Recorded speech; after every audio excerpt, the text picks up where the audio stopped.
Hey everybody, I'm Casey Keefer. And I'm Chris Keefer, and we're with Dropped Escape from the Arctic. We're here at Cabela's in Dundee, Michigan, filming a really special episode. Yeah, you know, we're getting ready to gear up for the upcoming season, but at the same time, we want to show you guys a little bit about what happened during the last season of Drop that you may not have gotten to see on television. There's a lot of stuff coming your way, and it's right here on After the Drop. Hunters have always been the first to venture into the wilderness. Whether driven by necessity or a thirst for adventure, it is hunters who dare to go where most others won't. Brothers Chris and Casey Keefer represent the modern-day hunter. For most of their lives, the Keefer brothers have tested their skills as survivors in some of the world's most dangerous and unpredictable landscapes. Dropped with only a sidearm for protection and the clothes on their backs, together they will spend the next month scratching and clawing their way over 100 river miles through a land ruled by predators. In a race against time, supply-yielding caches will be placed by the producers throughout their journey. To acquire them, the brothers must beat the clock, as Mother Nature threatens to choke the North with ice and snow. For the first time, the Keefer brothers will find out what it's like to be cast into the wild with virtually nothing. This is Dropped.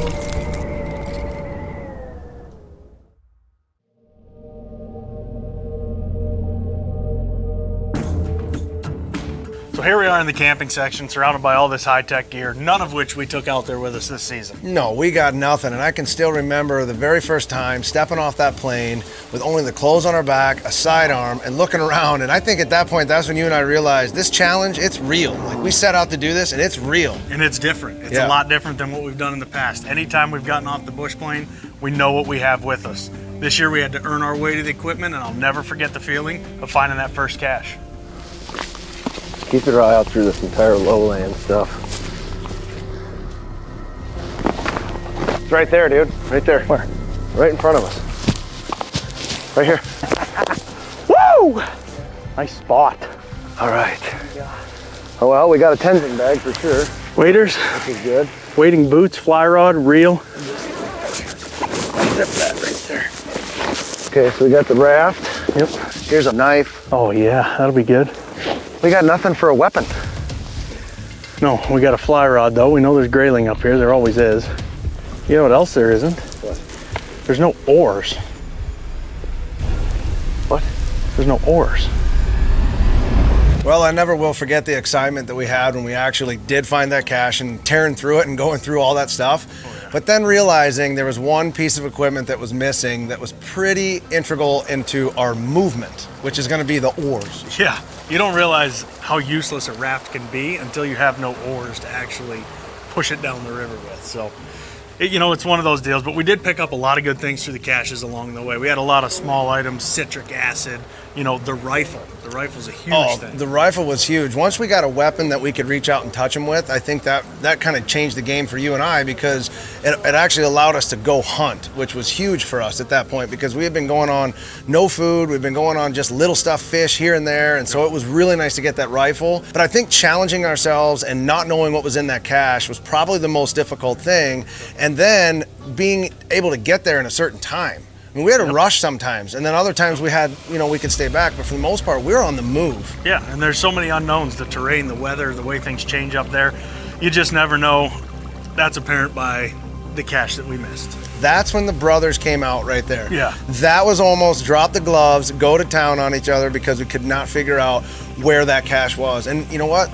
It was braids. I mean, we just got mixed up. That is what it is. We missed it. We'll never know what's in that cache. That's a culmination of everything. The braids, the weather, the rush to get out of there, the freezing river, almost led to blows.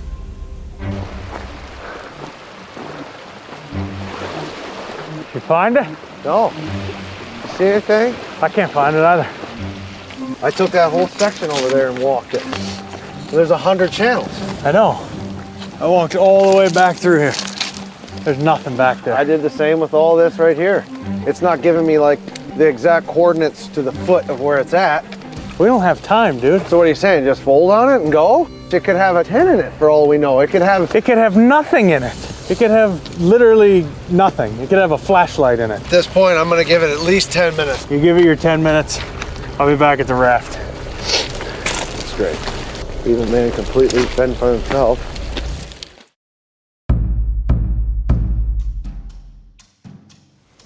Well, welcome back to After the Drop. So far in this episode, we've touched a little bit on how things were different for us this past season in Alaska. One of the major differences is we didn't get dropped with a bow or a rifle. No, we didn't. But I'll tell you what we did get was in the first cache, we were able to pick up a rod and a reel, which was huge to be able to use up in the tundra where animals were not really going anyway. That's right. Now, Alaska is known for some of the best fly fishing in the world. Yeah. I mean, absolutely Some of the unbelievable, best. right? So, but we had to kind of match the hatch. And even though we had limited gear, you were able to do that. Well, that's always a whole different ball game. Anytime you're fly fishing, you're trying to match the hatch. That's the number one object. If you can do that, or even if you can get close, chances are you're gonna find some fish. We got lucky, took some time, we figured it out. We found our first meal of the trip. Hey, Chris, grayling, buddy. You did get one? Yep. You know what I do with the first fish though, right? Don't let him go. That's how I roll, man. No, you're not doing it. First grayling of the trip. Right in the belly. Food. Food that goes back in the water. Why do you do that? Because I always let the first one go, man. If I give back, hopefully they give back to me. They got nothing to give you. Food is what they give you. That's why you catch them. Let's see if my theory proves right. I don't understand what they can give back to you. They're giving you food. That's the whole point of a fish, is it gives you food, gives you protein, and you let it go. Well, again, ever since we've been kids, you've done the same thing, and you did it to me in a survival situation. You let the first fish go. I always do it. It's I one know. of those things, man. I always feel like if I give the first fish back, then the river will give fish back to us. Makes sense, right? It makes sense in your head, but I'll tell you what, when I was sitting there looking at that meal, I'm thinking, here he goes, he did it again, and he did. But you know what? Hey, listen, you redeemed yourself. You know, that's the thing when you're out there, though, is you can live on fish, but only for so long. Yeah. I mean, we're burning through calories in the thousands upon thousands every single day out there. So when we finally did get the rifle to be able to spot some caribou, that's just icing on the cake. Well, that was such a big moment for us, and I'm just glad that we were able to get down from you seeing them and get out in front of them, because when we got up on top of them, I mean, they were on us, right on top of us.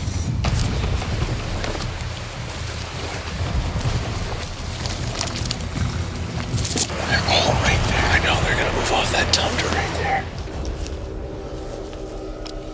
You're too balled up. Oh yeah. Oh, there's so many. There's that one. See that one lead? Yeah, he's working his way right. I got him dead to rights. When you're ready, take him. Nice shot. Nice shot. Oh yeah, high shoulder. We got food! Look at that pile of caribou right there.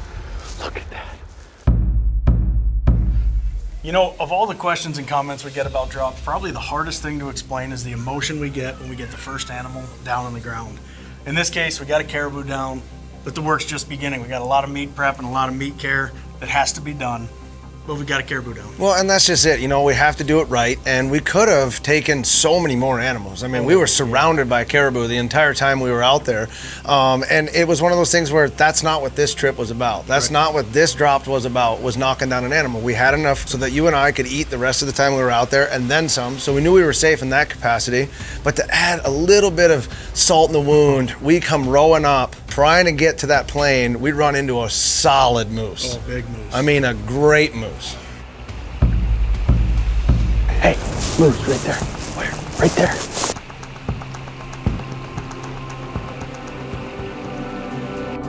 How sweet was that? That was an awesome bull. How about it, man? Moose everywhere. Oh my gosh, man. They're everywhere. And that was a good bull. The mighty Mutakamus. They're out. I was trying to get them on film. I got old Captain Stubing up there just swinging us around in circles, doing nothing but whirling dervish. I was going to 360. I just go fly. Well, that's it from Marty Stouffer's Wild Adventures for today. We're just gonna keep rowing. Seems like we can at least do that. You know, Chris, we've been dropped in Alaska a lot of different times. Everybody always gets to see the beautiful side, the side that looks just like a postcard, the big, grand beauty stuff. But as you walk around this mountain, you really do get an inside look at some of the more dangerous and nasty stuff that Alaska has to offer. Man, we have had our serious run-ins with dangerous animals while we've been in Alaska, but none closer than the wolf this year when we were up there. That's right. I surprised that wolf when I jumped up there. I know it because I saw his face right before we had to take him down, and it threw me for a loop. But you know what? You've been up there. I've been up there enough times to know when you get into a situation like that, you better check your six and you better put one in the chamber because you don't know what's going to happen. Yeah, you never know. That case is, perfect. We go after a caribou. Next thing you know, you end up running into a wolf in the middle of nowhere. And the wolves, they do so much damage, right? So much damage. They're a predator up there. They're hurting the caribou population. They're taking things down left and right. I'm glad it was him and not me because it was this close to being me. It's about another 20 yards. 30 yards. He's working his way right. I say we creep in here right now, but I don't want to like dive in there. Why don't we just walk up and let our wind blow? You know what I mean?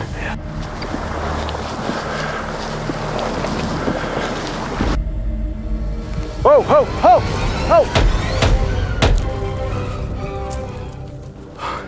He just stood up. Check him. Woo! Oh my God. Wow, am I shaking? Look at that. I took 3 steps backwards, man. Dude, he knew we were here long before we knew he was here. That second shot dropped him right there in his tracks. He was just laying right down in here or what? Just kind of stood up behind this stuff and looked, just when he stood up and looked at me, and I just popped off one, and he just kind of folded, and the second one he just dropped. Well, I heard you yell, and then the next thing I know, you're shooting. Freaked me out when I turned around, and that's all I saw.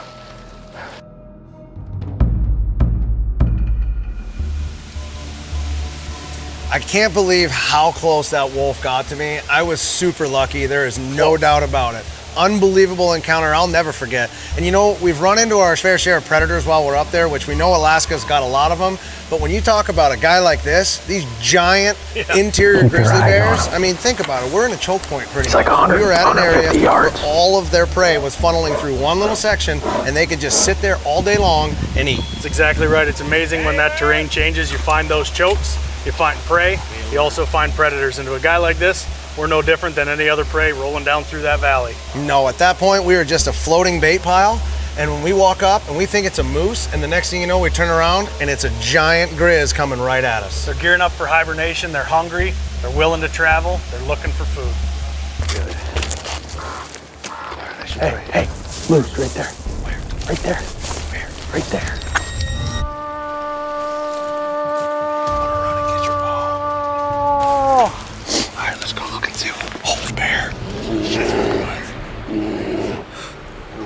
This ain't good. Bear. That gun loaded. Is there bullets in it? Yeah. Yeah, bear. But he's coming right at us. Yeah. That went from a moose to a grizzly real fast. That drastically changes things. Coming right to the meat. We still gotta sleep here. Well, Chris, it's one thing to run into one of these big guys in the middle of the daylight. You can see him, you know he's there, you know where he's at. You really don't stand a chance no matter what, but it's a whole different ball game running into him in the middle of the night. Man, I'll tell you what, we just got that bear out of there. He finally left our cache, and we just knew it was gonna be a long, sleepless night. I think I can hear something out there in the cache. I think that grizzly bear's back. Hey, there's something at that cache. I don't want him getting into that meat. Let's just walk out to the edge and see if we can scare him off. Yeah, let's go. See him. Right there. Hey, bear. Hey, get out of here. Hey. Get out. He's coming right at us. Get.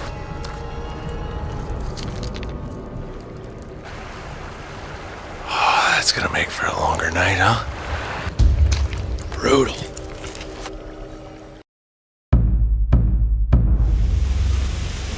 Well, Casey, so far we've talked a lot about the differences with this year's dropped escape from the Arctic, and we talked a little bit about the predators that we ran into and all the trials and tribulations that we've had, but one thing we can't explain is how cold it was when we were on that river. This season was just viciously cold, colder than any drop that we've been on in the past, really. And I still remember getting that initial you know, that inReach GPS that said storm coming, you gotta go. I'll never forget it. Oh, and we pushed miles and miles and miles in single degree temperatures. It was just vicious, and I think that's what made it worse. Going that fast, not making shelter just to get out. And I've said it before and I'll say it again, Alaska does not ask you to leave, Alaska tells you to leave. We're hot to trot from the woods on the last night. Boom, look at that. Big fire. What do you think, man? Big old fire under some pines. Been cold on that river, man. Freezing cold, snowing, rolling into a headwind. Today was a long, brutal day. We're still in our waders. We're not going to sleep. No, I'm not going to sleep. You can sleep if you want. No, I don't think so. Keep this fire warm. As soon as we get enough light to row out of here, I'm gonna get back in that raft and I'm gonna start rowing again. Daylight, we go to extraction. Off. Well, I'll never forget that night. That was one of the coldest nights we've ever had. We didn't even stop to build shelter. I mean, we literally just said, let's build the biggest fire we possibly can and stand there all night long. And really, we battled shelter building the whole time. The entire time, and that's the battle you face is, you know, are we stopping for a short period of time or are we gonna stay here for a while? Build shelter, don't build shelter. It's always a constant back and forth. You never know what the weather's gonna do, but when you do build shelter, boy, is it nice.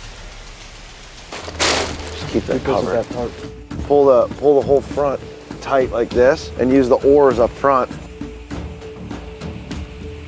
Yeah, here's the end of it right here. I don't want to cut it, but we have to cut a section. I'm gonna cut right here, tie it, and then we can adjust the rock tension in the back. It's starting to rain again. And then once we put pressure on those fronts, It'll pull it tight. I'm thinking we can tie it to like up by the oar lock. Let's do the same thing over there. with it tethered to the oar, gonna give it some weight so that if the wind picks up again, it's not gonna blow the front of it.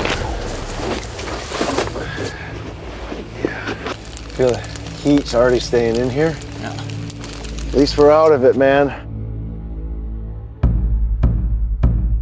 So we're back live here at Cabela's filming the After the Dropped episode, and right now we're actually going to jump over to a little Facebook Live and start taking some questions for Dropped and kind of what the trip was all about. So yeah, so we get tons of questions that come in via email, also on Instagram and all the social media channels. But what's awesome is Facebook Live. Being able to go live and answer questions live as it's coming. So we're going through here, and someone just said that the beard is legit. So they're digging Casey's beard. Everybody knows that beard, that's what keeps him warm when he's out there. That's right. I'm pretty sure that's it. So one guy says, how did you fight the no-see-em bugs? Well, really, it was so cold. Yeah. There is no bugs. yep, that time of year it's so cold you don't really have to worry about them. I mean, nothing. So one said, did you keep the meat? How did you guys keep the meat? Well, actually in the cache, we got citric acid, right? Yeah, citric acid is a great tool for keeping meat. You just put a thin layer on, it helps to cook the outside, keeps the bugs from laying eggs. It's awesome. And someone just asked, what was in the cache you didn't get? Well, we don't know, I wish I knew. because we didn't get it. And we don't want to know. We didn't ask, because if we ask, we're going to find out, and that's probably going to make us even more mad, because at that point, I'm sure it will be something that we would have been able to use. But all right, how did you deal with being so cold on drop this year? That's coming from Matthew Smith. How you doing, Smitty? Keep a fire going. That's about what you can do. Keep a fire going and layer your clothing properly. That's one thing. We did have the luxury of having our clothes with us when we were out there in terms of what we wanted to wear. So we were able to layer it just right and everything worked out. So Yep. All right. Hey, from Indiana. How you doing, man? From Indiana. God bless to you too, man. How many socks? We just had the one pair of socks. yeah, just one pair of socks. Yeah, we didn't have any extra socks. Smart Wolves. That's what we were wearing. You guys on any All right. medication? And if so, how does it affect you on this type of hunt? Nope. Nope. Not on any medication. No medication. Healthy as a horse here. So, and then the last question we'll take here is, let's see, what boots did you guys have on? So we had on the Cabela's boots. Yep. We had on the Cabela's Mindel boots. The Denali's. The Denali's. And we kept those on the whole time, and they were saving grace because, I mean, without a good pair of boots, you're toast. So anyway, thank you guys for Facebook. We appreciate you taking all those questions and giving to them. They're still coming in here, all kinds of things dropping through. But at the end of the day, we wanted to bring you something different. We wanted to be able to bring you guys something that was cool, interact with social, and that's what we've done on After the Dropped. That's right.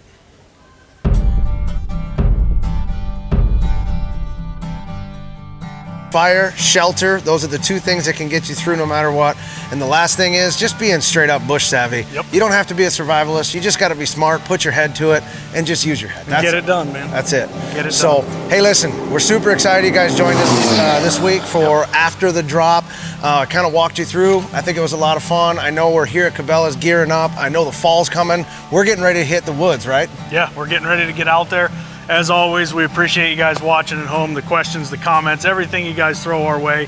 You help make Drop exactly what it is. So, and really, until next time, that's it. That's it. That's a We're wrap. off for another drop. We'll see you guys later. Peace. Peace.